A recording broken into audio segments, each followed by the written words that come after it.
Then third जो effect है environment में on electromagnetic waves is diffraction. तो डिफ्रैक्शन देखिए क्या होता है, ठीक है। EM waves are diffracted by sharp edges of obstacles or by small slits in the conducting plane, ठीक है। देखिए जैसे कि हम जानते हैं कि लाइट को किसी ओपेक कोई सरफेस है हमारी, ओपेक सरफेस, ठीक है, उसमें एक छोटा सा हम छेद कर देते हैं, एक स्लिट बना देते हैं, ठीक है।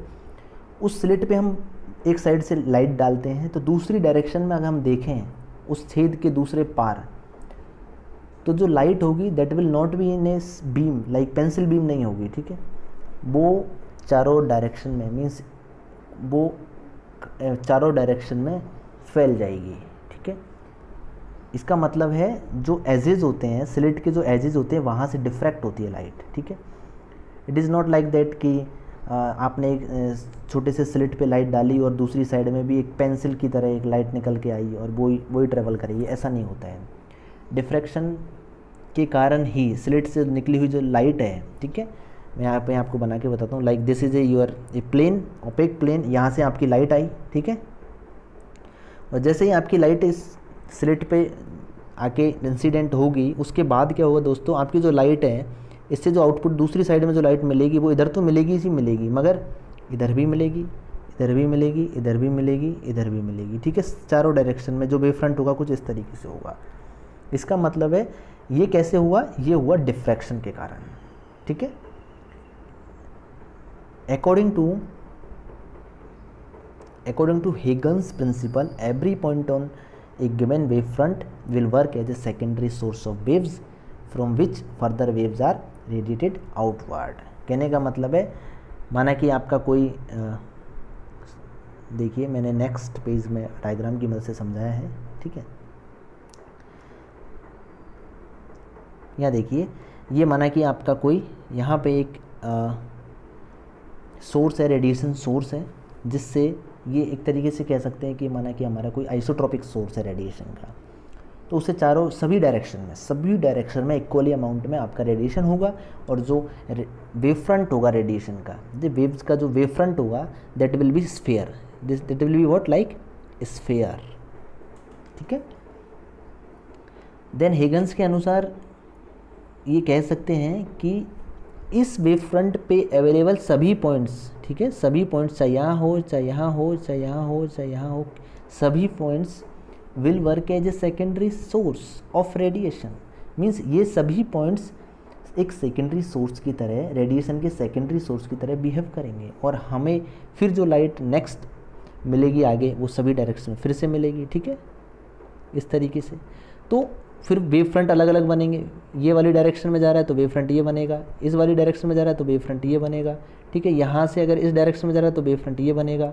इस तरीके से बहुत सारे वेव फ्रंट्स आपको देखने को मिलेंगे, और आपकी लाइट जो रेडिएशन है वो जो है कि फैलता चला जाएगा, रेडिएशन जो है कि फैलता चला जाएगा एक स्फीयर में।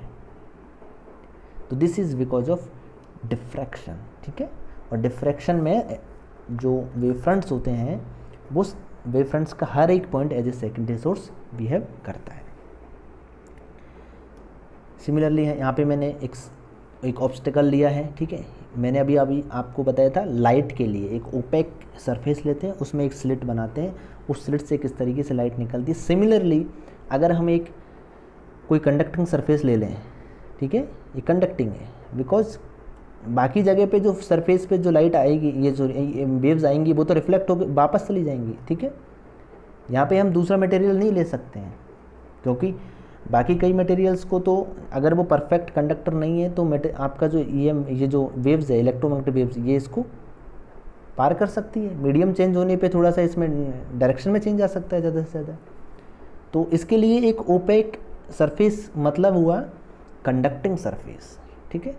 तो एक कंडक्टिंग सरफेस मैंने ली यहाँ पे, this obstacle is your what, is your conducting surface. इसमें एक स्लिट बना दिया, तो और इधर की साइड से मैंने इलेक्ट्रोमैग्नेटिक वेव्स भेजी, जिनका वेव फ्रंट क्या है, this is your wave front, जैसा कि मैंने डायग्राम में बताया है, ठीक है। तो जो वेव्स आ रही हैं एक डायरेक्शन से पर्टिकुलर, इधर कोई सोर्स है माना कि वहाँ से ये वेव्स आ रही हैं, एंड उनका वेव फ्रंट्स कैसा होगा, this plane is their wave fronts, ठीक है। सो वर्टिकली इंसिडेंट हो रही है इस ऑब्स्टेकल पे, देन इस स्लिट से, ये जो स्लिट है यहाँ से जो रेज निकलेंगी वो किस तरीके से होंगी, इस तरीके से चारों डायरेक्शन, सभी डायरेक्शन में जाएंगी इधर। तो जो उनका वेव फ्रंट होगा this will be like this. समझ में आया?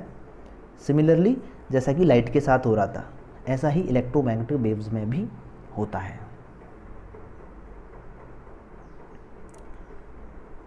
ओके, तो देखिए डिफ्रैक्शन का फ़ायदा क्या हुआ फिर।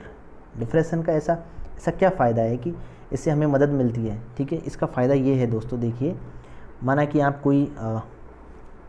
कोई एक space wave propagation, using space wave propagation कोई कम्युनिकेशन आप कर रहे हो, ठीक है। जैसे आपके मोबाइल टावर की बात करें, मोबाइल माना कि आपका मोबाइल जो है कि टावर के साथ कनेक्टेड है, इट इज़ कनेक्टेड डायरेक्टली। वो कैसे, देखिए ये आपका टावर है, ठीक है। टावर से आपकी वेव जो है कि सीधी आएगी, LOS आपकी स्थापित है और आप यहाँ पे हो, ठीक है।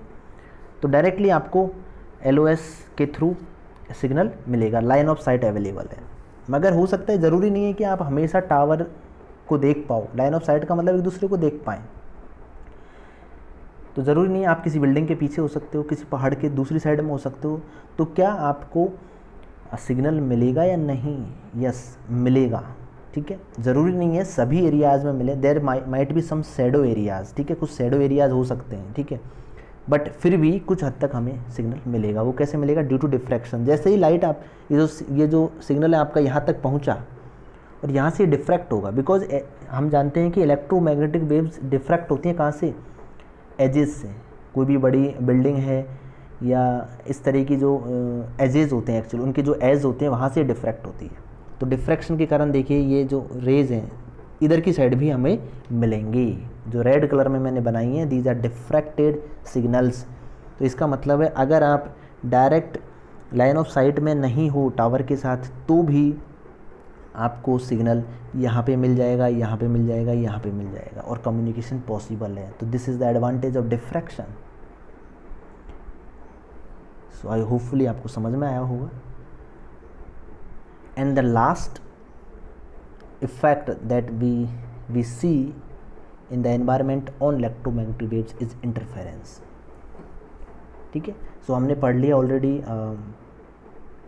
सबसे पहले पढ़ा था reflection, then refraction, then diffraction, ठीक है। एंड लास्ट है इंटरफेरेंस। इंटरफेरेंस देखिए, when EM waves received at a point comes from a same source but travel different paths, then interference occurs। देखिए इंटरफेरेंस कब होता है, कहने का मतलब ये है कि माना कि आपका कोई सोर्स है, ये सोर्स बनाया हुआ है मैंने यहाँ पे, ठीक है, और कोई रिसीविंग पॉइंट मान लें P, ठीक है। P is our receiving point. तो P पे जो वेव पहुँचेगी रेडिएशन सोर्स से, S is the source, radiation source, तो एक तो डायरेक्टली वेव पहुँचेगी, डायरेक्ट वेव, ठीक है। S से जो P पे पहुँची directly, this is direct wave. Okay, very good, we are happy with this. But ज़रूरी नहीं है P पे जो पहुँचने वाली वेव्स हैं वो सिर्फ और सिर्फ डायरेक्टली पहुँचेंगी। हो सकता है किसी ग्राउंड से रिफ्लेक्ट बैक होके पहुँची हो या किसी बिल्डिंग से रिफ्लेक्ट बैक होके पहुँची हो। एक से ज़्यादा वेव्स हमें मिलेंगी P पॉइंट पे, रिसीविंग पॉइंट पे एक से ज़्यादा वेव्स मिलेंगी। सो देखिए यहाँ पे डायरेक्ट वेव भी मिलेगी P पे, और ये वेव इधर गई, नीचे गई, ग्राउंड से रिफ्लेक्ट बैक होके आई और ये पहुँची फिर P पे, तो हमें ये रिफ्लेक्टेड वेव मिलेगी। ज़रूरी नहीं है एक ही रिफ्लेक्टेड वेव हो। माना कि यहाँ पे कोई आपकी बिल्डिंग है पीछे की साइड, सोर्स इधर की साइड में, और 1 मिनट, इधर कोई आपकी बिल्डिंग है और यहाँ पे आपका सिग्नल इधर गया, इससे रिफ्लेक्ट बैक हो गया, फिर P पे पहुँच गया। ऐसा भी हो सकता है, ठीक है। तो कई सारे केसेस बन सकते हैं यहाँ पे। तो इस केस में जो P पॉइंट पे जो टोटल रिसीविंग वेव्स होंगी, they are the vector sum of all the waves which are coming at the point P। Means जो भी वेव्स आ रही हैं, चाहे डायरेक्ट वेव हो चाहे रिफ्लेक्टेड वेव्स हों, सभी का वेक्टर सम होगा, that will be the received signal actually, ठीक है। तो इस केस में क्या क्या हो सकता है रिसीव्ड सिग्नल में? पाथ डिफरेंस, चूँकि अलग अलग वेव्स आई हैं, अलग अलग वेव्स अलग अलग पाथ ट्रेवल करके आई हैं। एक तो डायरेक्ट वेव आई है, रिफ्लेक्टेड वेव कहाँ से रिफ्लेक्ट होके आई है, तो उसका पाथ अलग होगा। सो पी पॉइंट पे जब उनको वेक्टर सम करेंगे तो हो सकता इनके बीच में जो पाथ डिफरेंस होगा, पाथ डिफरेंस के कारण जो है कि या तो आपकी जो वेव्स हैं, direct wave and reflected waves, they may cancel each other, ठीक है, या फिर कैंसिल कब करेंगे, जब आउट ऑफ फेज होंगी, ठीक है, if their phase difference is 180 degree, ठीक है, या फिर कह सकते हैं if their path difference is λ/2, in that case direct wave and reflected wave will cancel each other, ठीक है, दोनों एक दूसरे को कैंसिल कर देंगी। हो सकता है कि दोनों एक सेम फेज में हो, ठीक है, या फिर कह सकते हैं पाथ डिफरेंस इज लैम्डा और phase difference is 0। In that case क्या होगा दोस्तों, आपकी direct wave and reflected wave दोनों एड अप हो जाएंगी, मीन्स रीइंफोर्स हो जाएंगी। तो दो तरीके के केसेस बनते हैं आपके इंटरफेरेंस के कारण। हो सकता है रीइंफोर्समेंट हो जाए आपके सिग्नल का, हो सकता है कैंसिलेशन हो जाए, ठीक है। तो इस तरीके से जब हम देखते हैं तो कुछ पॉइंट्स तो ऐसे होते हैं जहाँ रीइंफोर्समेंट होता है दोस्तों, जैसे पी पे मान ले हम रीइंफोर्समेंट हो रहा है, एंड क्यू पॉइंट पे रीइंफोर्समेंट नहीं हो रहा, कैंसिलेशन हो रहा है, एंड आर पॉइंट पे रीइंफोर्समेंट हो रहा है। तो जिन पॉइंट्स पे रीइंफोर्समेंट होगा वहाँ तो आपका लोब बनेगा, ठीक है, रेडिएशन लोब, एक अच्छा खासा लोब बनेगा। हम कह सकते हैं कि इस डायरेक्शन में हमारा अच्छा खासा रेडिएशन है, because it is adding up, it is reinforcing. But in this case Q point पे अगर देखा जाए, या हमने माना है कि हमारा जो वेव है that is cancelling each other, ठीक है, डायरेक्ट वेव और रिफ्लेक्टेड वेव दोनों एक दूसरे को कैंसिल कर रहे हैं। तो इधर जो है कि आपको रेडिएशन होने के बावजूद भी, चूंकि आपका रेडिएशन इधर जा रहा है, फिर भी you can not detect anything in this direction, means आपका जो रेडिएशन है यूजफुल ही नहीं है किसी भी तरीके से, क्योंकि जो रेडिएशन वहाँ पहुँच रहा है, टोटल रेडिएशन तो वेक्टर सम हो जाएगा सारी वेव्स का, और वो तो 0 हो जा रहा है कैंसिल होने के कारण। तो इस डायरेक्शन में, क्यू वाली डायरेक्शन में हमेशा आपको क्या मिलेगा, नल, मीन्स इधर रेडिएशन आपका भले ही जा रहा हो, प्रैक्टिकली अगर देखें हम तो रेडिएशन तो उस डायरेक्शन में हम भेज रहे हैं, मगर वहाँ से कुछ भी रिफ्लेक्ट बैक आपको नहीं मिलेगा। मीन्स देखिए जो इंटरफेरेंस है ये जनरली हमारा above very high frequency, means ultra high frequency and microwaves में यूज़ करते हैं, और जो कि रडार्स में यूज़ करते हैं। तो रडार की बात करें तो रडार क्या करता है, एक अपनी जो वेव्स है वो उसको भेजेगा, ठीक है, ट्रांसमिट करेगा, और फिर जो माना कि ये रडार का ही सोर्स है, आपका एंटीना है, ठीक है, ये वेव भेजेगा और टारगेट जो होगा उस डायरेक्शन में उस पर वो टकराएगी वेव, और टकरा के वापस आएगी वेव, इको मिलेगा आपको, ठीक है।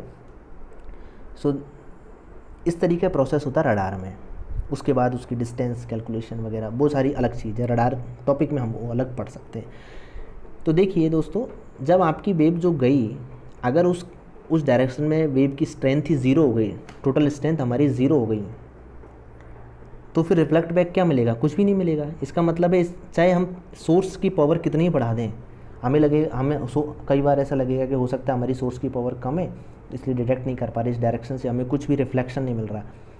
तो हम सोर्स की चाहे कितनी ही पावर बढ़ा दें, हमको क्यू डायरेक्शन से कोई भी रिफ्लेक्शन नहीं मिलेगा, because this is called null zone, ठीक है। This zone is what, this zone is null zone, ठीक है। दिस जोन इज़, ये आपका लोब है, इधर से अच्छा खासा रिफ्लेक्शन मिलेगा, ठीक है। तो नल जोन में कुछ भी डिटेक्ट नहीं कर सकते हैं।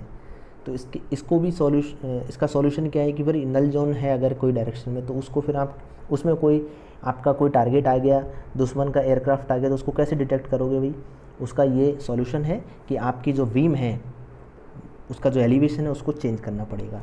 मीन्स आपकी जो डायरेक्शन थी पहले, ये आप इस डायरेक्शन में आपका जो मेन लोब है, इस मेन लोब की डायरेक्शन, इट मीन्स एंटेना की टोटल डायरेक्शन आपको उसका एंगल ऑफ एलिवेशन जिसको हम बोलते हैं, that we have to change. Angle of elevation यहाँ से हटा के हमको इधर लाना पड़ेगा, तो फिर हम क्यू डायरेक्शन से भी डिटेक्शन ले सकते हैं, ठीक है। सो मैंने कुछ पॉइंट्स नोट डाउन किए इंटरफेरेंस के लिए। देखिए, as we know that ground reflects electromagnetic waves, so waves reach the receiving point not only directly but also after being reflected from the ground. So receiving points पे जो waves आती हैं, direct waves and reflected from ground. There will be cancellation and reinforcement of EM waves at a receiving point depending upon the path differences between direct ray and reflected rays. मैंने आपको पहले ही बताया कि यहाँ पे cancellation भी हो सकता है वेव्स का रिसीविंग पॉइंट पे और रीइंफोर्समेंट भी हो सकता है depending upon the path difference between them और phase difference between them. Interference must be taken into account for UHF and microwave frequencies up to VHF when interference is not significant because of relatively large wavelength. Because up to very high frequencies जो wavelength होती है that is high actually relatively थोड़ी ज़्यादा होती है, ठीक है. सो interference very high frequency तक हमें ज़्यादा इफ़ेक्ट नहीं करता है हमारे कम्युनिकेशन को. उसके बाद ही चाहे अल्ट्रा हाई फ्रीक्वेंसी हो चाहे माइक्रोवेव्स हो, उन सब में हमको इंटरफेरेंस कंसिडर करना पड़ेगा. इफ़ ए टारगेट के बारे में मैं ऑलरेडी बता चुका हूँ, ठीक है. If a target is located in the direction of null zones, no increase in the transmitted radar power will make this target detectable. To detect the target in the null zones, we need to change the elevation of beam. So already explained. So thank you very much for watching. मिलते हैं next video में नए topic के साथ. Thank you.